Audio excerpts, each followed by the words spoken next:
भक्तमाल कथा में आप सबका स्वागत। भक्तिमती शबरी को भगवान राम नवधा भक्ति का उपदेश दे रहे हैं और हम 9 भक्तियों में से 9 प्रकार की भक्तियों में से 5वीं भक्ति का मनन, श्रवण, चिंतन, निधिध्यासन करने का प्रयास कर रहे हैं। तो एक बार फिर से याद कर लें, ये 5 प्रकार की भक्तियां जो अभी तक हमने जिन पर चर्चा की वो कौन कौन सी हैं। तुलसीदास जी के शब्दों में, प्रथम भक्ति संतन कर संगा, दूसरी रति मम कथा प्रसंगा, गुरुपद पंकज सेवा, तीसरी भक्ति अमान, चौथी भक्ति मम गुण गण करे कपट तजि गान, मंत्र जाप मम दृढ़ विश्वासा, पंचम भजन सुभेद प्रकाशा। तो 5 प्रकार की भक्ति। प्रथम प्रकार की भक्ति संतों का संग, ऐसे संत जिनका श्वास, प्रत्येक श्वास क्या उनका पूर्ण वातावरण केवल भगवत भाव से भावित हो और वहां पर किसी और प्रकार का कोई भी भाव हो ही ना, केवल भगवत भाव हो। ऐसे संतों का अगर संग मिलेगा तो हम प्रथम भक्ति के भाजन बन जाएंगे। द्वितीय रति मम कथा प्रसंगा, फिर मेरी कथाओं में रति हो, मेरी कथाओं में प्रीति हो, कथा सुने पर प्रेम के साथ, कंडीशन। फिर तीसरी भक्ति गुरु चरणों की सेवा, अमानी होकर करें, मान के साथ ना करें, अनन्य भाव से करें गुरुपद पंकज सेवा। तो उससे 2 प्रकार की प्राप्ति होगी। 2 प्रकार की प्राप्ति क्या होगी? पहली प्राप्ति जिसकी हम चर्चा कर चुके हैं, क्या होगा? हम में भगवत गुणगान की क्षमता आ जाएगी। ये केवल और केवल गुरुपद पंकज सेवा का ही परिणाम होता है कि व्यक्ति सत्य में सद्भाव से क्या कर सकता है? कपट तज कर भगवत गुणगान कर सकता है। कपट सहित गुणगान करना हो तो उसके लिए गुरु की आवश्यकता नहीं है।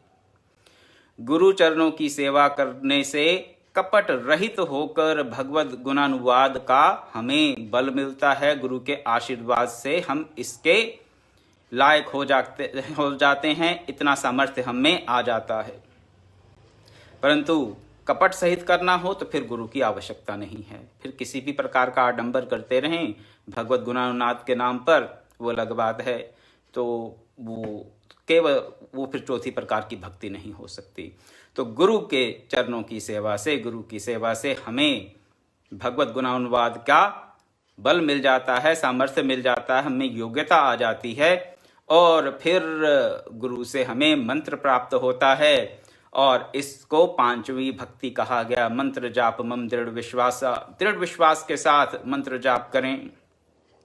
मंत्र में और नाम में क्या अंतर है, इसकी हम चर्चा कर चुके हैं। मंत्र में और नाम में अंतर क्या है, इसकी चर्चा हम कर चुके हैं। और जो मंत्र है वो कौन दे सकता है, मंत्र देने का अधिकारी कौन है, उसकी भी चर्चा कर चुके हैं। हम ये भी चर्चा कर चुके हैं कि ऋग्वेद में किस प्रकार मंत्र जप की विधि बताई गई।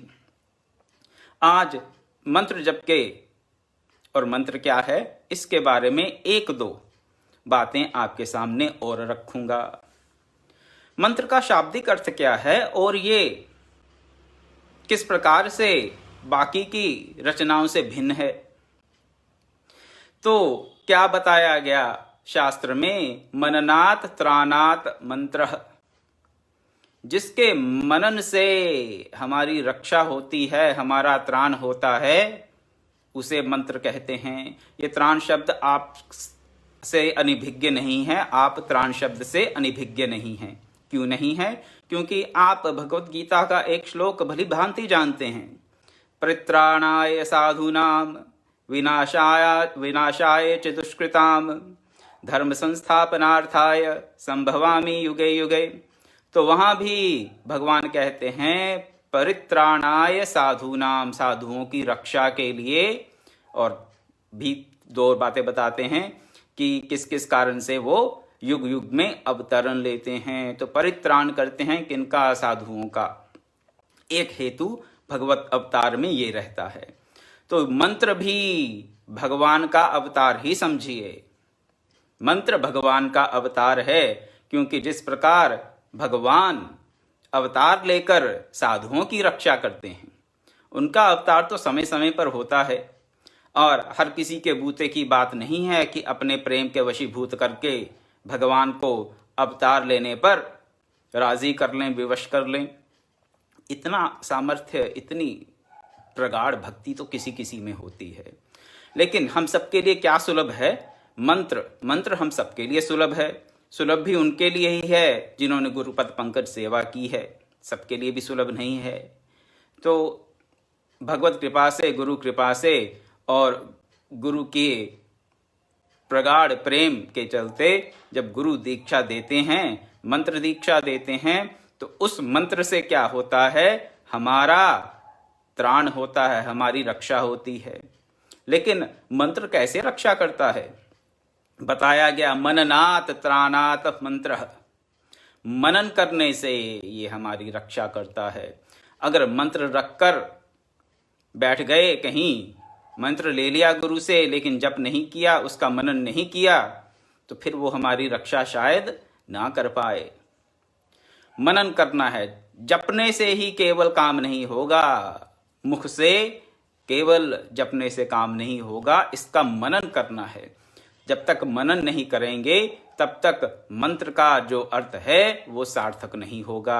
जपें श्वास के साथ और साथ साथ में इसके अर्थ का मनन करें तो ये अवश्य ही हमारी रक्षा करेगा।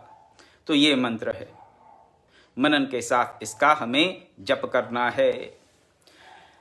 और शास्त्र में एक और बात बताई गई कि ये जो मनन है इसकी क्या स्थिति है, कैसे समझें कि मनन हो रहा है या नहीं हो रहा। कह दिया मनन कीजिए, हमने भी सुन लिया कि ठीक है, मंत्र के साथ उसके अर्थ का हम ध्यान करें, लेकिन कैसी स्थिति होती है, कैसे पता चले कि हमारा जो मंत्र के अर्थ का ध्यान है वो भली भांति रूप से हो रहा है या नहीं हो रहा। सुन तो लिया लेकिन हम समझे या नहीं समझे, उसके लिए शास्त्र का एक और श्लोक हमारे सामने आता है, एक और उनकी उपदेश, उनकी दिशा निर्देश हमारे सामने आती है। क्या है? मन मध्य स्थितो मंत्र, मंत्र मध्य स्थितो मनः, मन मंत्र समयोगो जप इति अभिधीयते।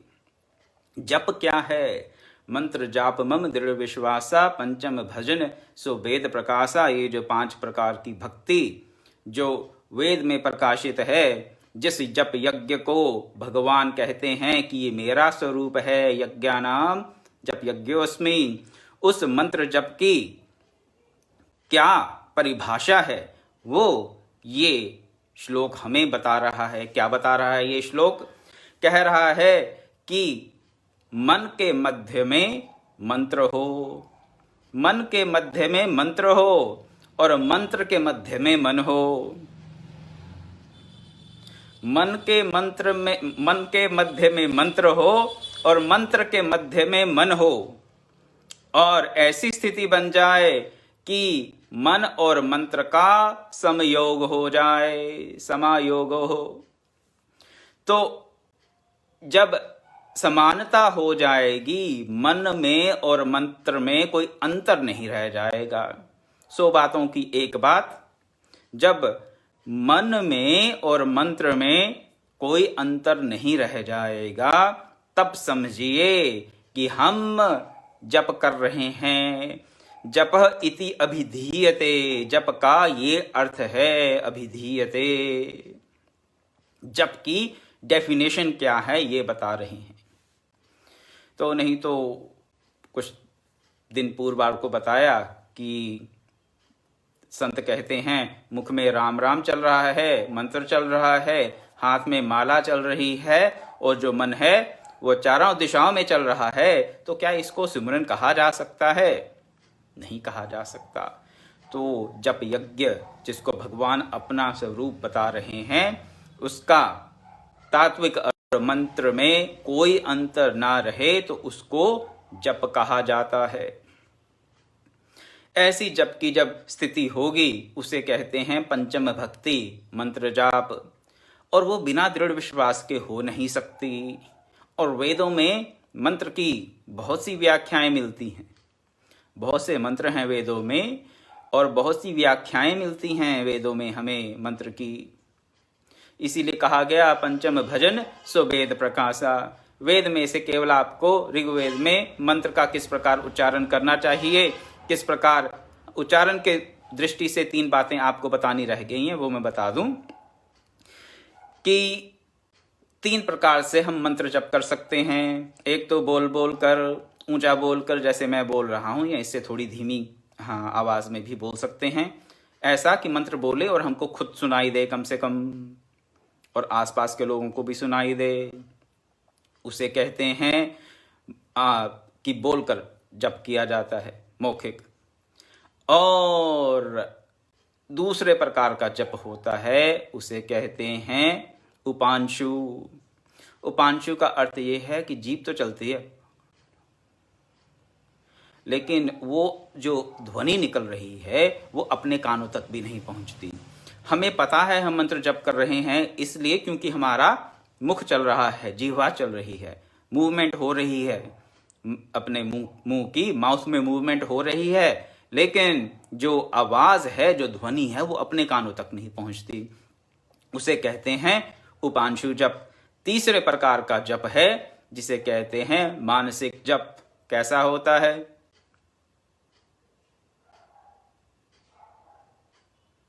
मैं जप कर रहा हूं लेकिन आपको तो कुछ सुनाई नहीं दिया होगा और ना ही आपको मेरा मुख हिलता हुआ दिखाई दिया होगा। बस मानसिक रूप से जप कर रहे हैं, मन में मंत्र चल रहा है। तो 3 प्रकार से जप कर सकते हैं। और बोल के किए जाने वाले जप से उपांशु जप, उपांशु यानी कि जब मुख हिलता है लेकिन ध्वनि हम दूर तक या अपने कानों तक नहीं पहुंचाते, वो जप उपांशु जप बोल के किए जाने वाले जप से उत्तम है। और जो मानसिक जप है वो तो बाकी के 2 जप से सर्वश्रेष्ठ है। मानसिक जप को सर्वश्रेष्ठ क्यों बताया गया? कोई भेदभाव की बात नहीं है यहाँ पर, मन की तो बात है। मननात् त्राणात् इति मंत्र। तो जो मन का त्राण करेगा, मनन करने से जो हमारी रक्षा करेगा, तो मनन कैसे होगा? मनन होगा मन से। तो अगर मानसिक जप करेंगे तो वो सर्वोत्तम है।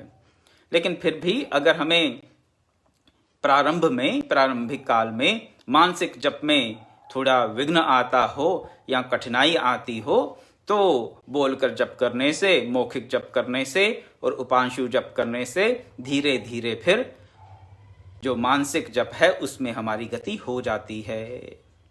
तो ये नहीं सोचना कि ये निकृष्ट जप हैं तो ये मुझे करने ही नहीं है, निकृष्ट वाली कोई भावना नहीं है। तो जैसे बच्चा पहले नर्सरी में जाता है, प्राइमरी स्कूल में जाता है, फिर सेकेंडरी में जाता है और फिर यूनिवर्सिटी, कॉलेज इत्यादि इत्यादि जाता है, तो उसी प्रकार हमें भी धीरे धीरे क्रम से अगर हमारा मन ना टिके मानसिक जप में एकाएक, तो उपांशु जप या मौखिक जप करना श्रेष्ठ है। लेकिन फल की दृष्टि से मानसिक जप सर्वोत्तम बताया गया है। तो हमारा ये प्रयास होना चाहिए कि मंत्र हमारा धीरे धीरे मानसिक रूप से चलता रहे। फिर एक ऐसी स्थिति आती है जिसे कहा जाता है आम भाषा में, बोलचाल की भाषा में, अजपा जप। अजपा जप, अजपा जप क्या होता है कि आप जप नहीं रहे मंत्र। ये जो 3 प्रकार के मंत्र जाप की मैंने आपको विधि बताई, बोलकर, उपांशु और मानसिक, इसमें तो हम प्रयास कर रहे हैं कि मैं जप कर रहा हूं, लेकिन जो अजपा जप है उसमें कोई जप करता नहीं है, उसमें केवल मंत्र को सुना जाता है, मंत्र स्वतः चलता रहता है। तो उसमें हमारा अपना कोई पुरुषार्थ नहीं होता, हम तो केवल शांत चित्त से बैठे हुए हैं और मंत्र स्वतः चलता रहता है और हम केवल उसको सुनते हैं। केवल उसका ध्यान करते हैं, केवल उसका मनन करते हैं, हम जप नहीं करते। तो वो सर्वोत्तम स्थिति है। आप में से जो साधक नित्य निरंतर जप करते हैं या करते आ रहे हैं, तो आप लोग जानते होंगे कि कई बार आपको मालूम ही नहीं होता और मंत्र का जप आपके भीतर स्वतः ही चलना शुरू हो जाता है। कहीं आप अच्छे सात्विक वातावरण में जाकर बैठें तो क्या होगा, किसी तीर्थ स्थान पर बैठ गए, किसी मंदिर में जाकर बैठ गए, अगर किसी संत पुरुष के पास जाकर बैठ गए तो क्या होगा, स्वतः ही आपके भीतर आपका मंत्र चलना आरंभ हो जाएगा, आपको कुछ करना नहीं पड़ता। तो ये प्रयास से, थोड़ा अपने ध्यान से, मनन से स्थिति को हम सब प्राप्त कर सकते हैं। और जब स्वतः मंत्र चलने लगे और अजपाजप होने लगे, तब साधक को सोचना चाहिए कि उसने जो मंत्र जप किया उसमें उसकी थोड़ी प्रगति हुई है, थोड़ी प्रगति हुई है। पूर्ण रूप से प्रगति नहीं कह सकते उसे, थोड़ी प्रगति मैं कह रहा हूँ। थोड़ी क्यों कह रहा हूँ, क्योंकि पूर्ण रूप से मंत्र तो तब प्रतिष्ठित होगा जब जो मंत्र का अर्थ है वो आपने आत्मसात कर लिया, आत्मसात कर लिया। हमें गुरुदेव ने पहला मंत्र दिया, सब में रमन करने वाले प्रभु हम आपको समर्पित हैं। तो क्या मेरा जीवन सबको समर्पित हुआ कि नहीं हुआ? केवल मंत्र जप से बात नहीं बनती, केवल जप ही करते रहेंगे तो हाँ, अगर ऐसे जप करते हैं जैसे यहाँ पे बताया है शास्त्र में कि मन में और मंत्र में समायोग हो जाए, कोई अंतर ही ना रहे, तो क्या होगा? जिसका चिंतन करेंगे वैसी ही तो हमारी क्रिया होगी, वैसे ही तो हमारे कर्म होंगे, वैसा ही तो हमारा स्वभाव बन जाएगा। जब मंत्र का अर्थ हमारा स्वभाव बन जाए तो समझें मंत्र सिद्ध हुआ है। किसी देवी देवता के दर्शन हो जाएं तो चलिए, वो भी देवी देवता की कृपा है, ऐसी बात नहीं है। लेकिन मैं अपनी दृष्टि से, हाँ दृष्टता आप मेरी क्षमा कीजिएगा, लेकिन मेरा ये सोचना है, मेरा ये समझना है कि जब तक मंत्र का अर्थ आपका स्वभाव न बन जाए तब तक उस मंत्र को आपने सिद्ध नहीं किया। चाहे जितने मर्जी पुरुष चरण कर लें या चाहे जो मर्जी हो जाए, मेरी ये दृष्टि है, मेरा ये मानना है। तो मंत्र जाप मम दृढ़ विश्वासा, पंचम भजन सो वेद प्रकाशा। मंत्र जाप के बारे में आपको काफ़ी कुछ बताया गया पिछले कुछ दिनों से। मैं आशा करता हूँ आप इससे लाभान्वित हुए होंगे। और अगर आपने कोई सत्संग अगर आपसे छूट गया या आप नहीं सुन पाए तो उसको मेरा निवेदन है कि आप एक बार तो कम से कम सुने, और अगर एक बार भी सुन चुके हैं तो एक बार फिर से सुने, क्योंकि ये जो मंत्र जप है ये सर्वोत्तम साधन है। आज के युग में ये सर्वोत्तम साधन है, सभी युगों में सर्वोत्तम साधन है, लेकिन खास करके आज के परिवेश में यहाँ पर हम योग साधना नहीं कर पाते। योग साधना क्यों नहीं कर पाते? क्योंकि वैसी शुद्धता अभी वातावरण में नहीं है। योग की ऐसी कई क्रियाएं हैं जो हम नहीं कर पाते। वातावरण शुद्ध नहीं है, हमारे में शारीरिक क्षमता नहीं है, शारीरिक बल भी नहीं है वो सब करने का। तो उन सब कठिन कठिन प्रक्रियाओं को जो हम नहीं कर पाते इस काल में, प्रदूषण के चलते, अशुद्धता के चलते, अपनी शारीरिक निर्बलताओं के चलते, तो मंत्र जप तो हम सब कर सकते हैं। मंत्र जप तो वो भी कर सकता है जिसका शरीर का कोई भी अंग काम ना कर रहा हो। मानसिक जप वो भी कर सकता है। तो ये ऐसी साधना है जो प्रत्येक व्यक्ति कर सकता है, और ये एक कोर इशू है, कोर साधना है। ये एक ऐसी साधना है जो हमारे साधना का स्तंभ है। और भी बहुत सी प्रक्रियाएं हैं, लेकिन ये तो स्तंभ है साधना का, इसलिए इस अवलंब को हमें छोड़ना नहीं है। गुरु प्रदत्त मंत्र का हम जप करते रहें, विधिवत करते रहें और सदा सर्वदा करते रहें, नियम से करते रहें, इसी निवेदन के साथ और श्री चरणों में, गुरु चरणों में प्रार्थना के साथ मैं अपनी वाणी को आज विराम देता हूँ। कल मिलेंगे तो छठी भक्ति का वर्णन आरंभ करेंगे। ओम पूर्णमदः पूर्णमिदं पूर्णात् पूर्णमुदच्यते पूर्णस्य पूर्णमादाय पूर्णमेवावशिष्यते। ओम शांति शांति शांति। हरि ओम तत्सत्।